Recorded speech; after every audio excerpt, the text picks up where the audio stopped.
स्वागत है दोस्तों आप सभी लोगों का फैक्ट आर्कर पर। तो आज हम बात करने वाले हैं इंडिया टीम के बारे में, जो कि इंग्लैंड सीरीज का ये T20 सीरीज खत्म हो चुका है। उसके बाद वनडे सीरीज स्टार्ट होने वाला है, जो कि 6 फरवरी से खेला जाएगा। तो इंडिया की टीम नागपुर पहुंच चुकी है, उस पर अपडेट देंगे। उसके अलावा चैंपियन ट्रॉफी पर अपडेट आया है, उस पर भी बात करेंगे। उसके अलावा बुमराह जो बाहर हो चुके हैं इंग्लैंड सीरीज में, उस पर भी हम बात करेंगे। लेकिन उससे पहले अगर आप लोग वीडियो को लाइक नहीं किए तो वीडियो को लाइक कर लें, चैनल को भी सब्सक्राइब कर लें और बेल आइकन दबाना ना भूलें, क्योंकि नोटिफिकेशन की घंटी बजेगी तो आप लोगों के पास अपडेट पहुंचता रहेगा। तो एक एक करके बात करते हैं। सबसे पहले बुमराह के ऊपर जो अपडेट आया है कि बुमराह इंग्लैंड सीरीज में बाहर हो चुके हैं। उनके जगह पर एक स्पिनर को ऐड किया गया है, वो स्पिनर वरुण चक्रवर्ती, जो कि इस सीरीज में मैन ऑफ द सीरीज भी रहे T20 सीरीज में। और मैन ऑफ द सीरीज के साथ साथ जब वो KKR के लिए IPL खेलते हैं तो वहां भी उनका जो एक रोल होता है, एक अहम रोल होता है। तो चैंपियन ट्रॉफी से पहले इंग्लैंड का सीरीज जो है बहुत ही महत्वपूर्ण सीरीज है। और इस सीरीज में अगर चक्रवर्ती 3 मैचों का जो सीरीज है, अगर 7-8 विकेट ले लेते हैं तो फिर उनको हो सकता है कि चैंपियन ट्रॉफी में भी देखा जा सकता है। क्योंकि वो अरुण चक्रवर्ती पिछले 1-2 साल में जो उन्होंने प्रदर्शन किया है, उसके बेस पर वरुण चक्रवर्ती को मौका मिल सकता है। उसके अलावा जो इंग्लैंड सीरीज में रोहित और विराट की वापसी हुई है, रोहित विराट की वापसी, क्योंकि T20 खेलते नहीं है। बीजीटी के बाद रणजी मैच, एक एक मैच सभी प्लेयरों को मिला। KL राहुल को मिला, रोहित शर्मा को मिला, विराट कोहली को मिला। खबर थी ऋषभ पंत को भी मिलेगा, लेकिन ऋषभ पंत नहीं खेल पाए थे। तो विराट कोहली और रोहित शर्मा को जो वापसी उनका हो रहा है, उसमें अगर 3 मैच का सीरीज है और प्रैक्टिस भी करना है, दोनों ही खिलाड़ी स्टार्ट कर दिए हैं। तो 3 मैचों की सीरीज में अगर वो लय वापस पा जाते हैं तो चैंपियन ट्रॉफी में उनका बहुत बड़ा, एक आप कह सकते हो फॉर्म के साथ जब जाएंगे वहां पर और रन बनाएंगे तो मजा आने वाला है। क्योंकि अगर कोई भी टूर्नामेंट उठा के देखा जाए, तो अगर विराट कोहली की बात किया जाए तो विराट कोहली 2011 के वर्ल्ड कप में उन्होंने बहुत बढ़िया प्रदर्शन किया था। 2011 वर्ल्ड कप के बाद 2012 के T20 में भी उन्होंने बहुत बढ़िया प्रदर्शन किया था। 13 चैंपियन ट्रॉफी के फाइनल में वो सबसे ज्यादा रन बनाने वाले प्लेयर थे, 43 रन बनाए थे, वो सबसे ज्यादा रन था। 14 के भी फाइनल में सबसे ज्यादा रन विराट कोहली के ही थे। 15 मिला जुला रहा, 16 के भी T20 वर्ल्ड कप में सबसे ज्यादा रन विराट कोहली का ही था। 17 में भी मिला जुला रहा। उसके बाद 18 में कोई टूर्नामेंट हुआ नहीं। 19 में रोहित शर्मा का जो प्रदर्शन था बहुत बढ़िया था।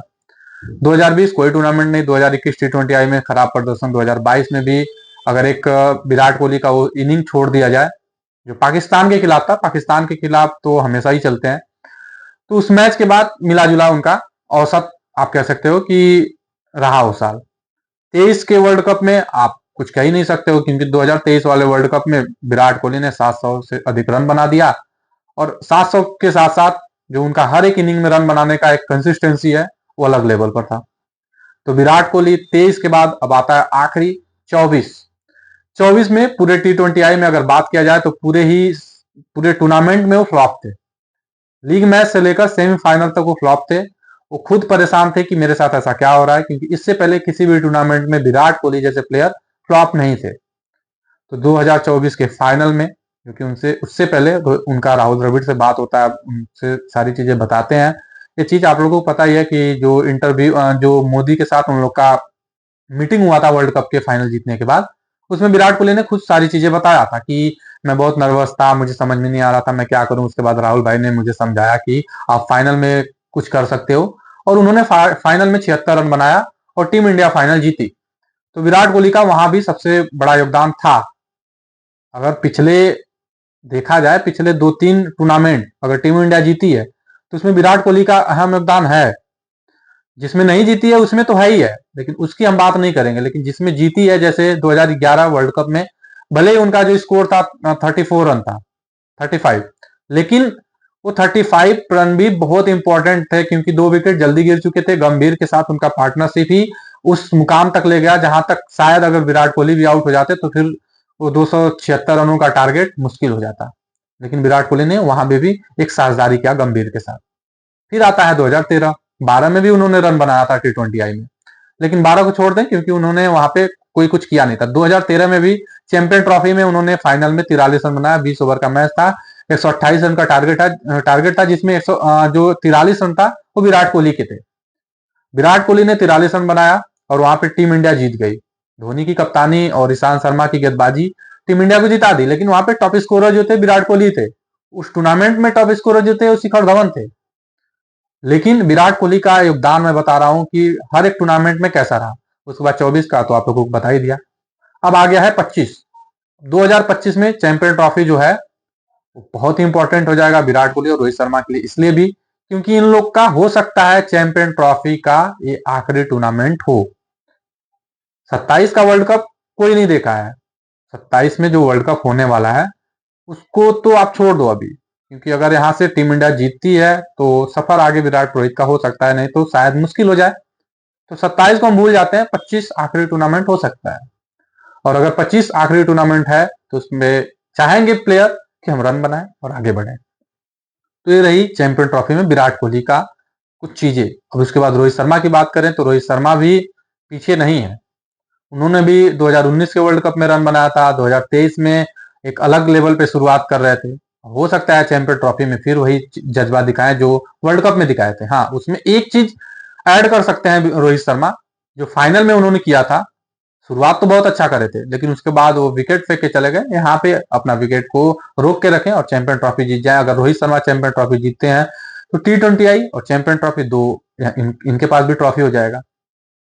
तो ये था रोहित शर्मा और विराट कोहली के वापसी पे कुछ अपडेट। उसके अलावा जो बुमराह के साथ हुआ वो तो आप लोगों को पता चल ही गया है। लेकिन जो अभी होटल में टीम इंडिया पहुंची थी उसमें जो रघु है, आप लोगों को पता है रघु के बारे में बहुत कम लोग को पता होगा, लेकिन रघु जो कि फील्डिंग कोच है उनको वहां के जो सिक्योरिटी था उनको रोक दिया। अब क्यों रोक दिया ये किसी को नहीं पता है, लेकिन उनका कुछ पेपर्स थे, जो आईडी प्रूफ था वो छूट चुका था, इसलिए उनको रोक दिया गया। जब आईडी प्रूफ आया उसके बाद उनको अंदर लिया गया। तो ये अपडेट और मतलब ये बहुत बड़ी अपडेट है कि एक फील्डिंग कोच को ही आप सिक्योरिटी हो तो रोक दे रहे हो। मतलब इतना अथॉरिटी मिल चुका है सिक्योरिटी को कि वो किसी प्लेयर, किसी एक्स प्लेयर और किसी फील्डिंग कोच या बॉलिंग कोच या कोच को ही रोक दे। तो ये सब सारी चीजें थी। अब जो मोस्ट इंपॉर्टेंट है कि जो परसों मैच होने वाला है वनडे मैच, उसमें इंग्लैंड के खिलाफ अगर रोहित शर्मा और विराट कोहली रन नहीं बनाते हैं तो चैंपियन ट्रॉफी पर कितना असर पड़ेगा। क्योंकि यहां रन नहीं बनाया तो एक कोई गारंटी नहीं है कि पूरे साल आप खराब खेलो और आखिरी में आके चैंपियन ट्रॉफी में बहुत बढ़िया खेल दो। विराट कोहली को तो समझ में नहीं आया कि हुआ क्या, क्योंकि उन्होंने आईपीएल में इतना रन बना दिया, 800, 750, 800 रन बना दिए। उसके बावजूद भी वो फिर जैसे ही टूर्नामेंट इंडिया टीम के लिए हुआ सारे ही मैच में फ्लॉप। तो अब चैंपियन ट्रॉफी बहुत ही इंपॉर्टेंट होने वाला है। चैंपियन ट्रॉफी में रन बनाते हैं तो well and good, otherwise Virat Kohli और रोहित शर्मा के लिए बहुत ही टफ हो जाएगा एक टूर्नामेंट। तो अब जो 6 फरवरी को मैच होगा उसमें कुछ प्लेयर हैं, जैसे अगर प्लेइंग 11 देखा जाए तो बुमराह तो है नहीं, तो ओपनिंग के तौर पर अगर देखा जाए तो शुभमन गिल और रोहित शर्मा होंगे ही होंगे। उसके अलावा जो वन डाउन है विराट कोहली का फिक्स है। 4 नंबर पर फिक्स नहीं है कि ऋषभ पंत खेलेंगे या केएल राहुल खेलेंगे। तो अगर ऋषभ पंत केएल राहुल खेलते हैं तो 4 नंबर पर केएल राहुल, उसके बाद 5 नंबर पर ऋषभ पंत, फिर हार्दिक पांड्या, फिर जडेजा, फिर उसके बाद आप लोगों को पता है गेंदबाजी लाइनअप आ जाएगी। उसमें मोहम्मद शमी भी हो जाएंगे, मोहम्मद शमी के साथ अर्शदीप भी हैं, अर्शदीप के साथ साथ मोहम्मद सिराज भी हो जाएंगे। चैंपियन ट्रॉफी में मोहम्मद सिराज को नहीं लिया गया, लेकिन इंग्लैंड सीरीज में उनको लिया गया है। ये तो समझ में नहीं आया बात की आखिर ऐसा क्यों हुआ कि मोहम्मद सिराज को चैंपियन ट्रॉफी में नहीं रखा गया है और इंग्लैंड सीरीज के लिए उनको रखा गया है।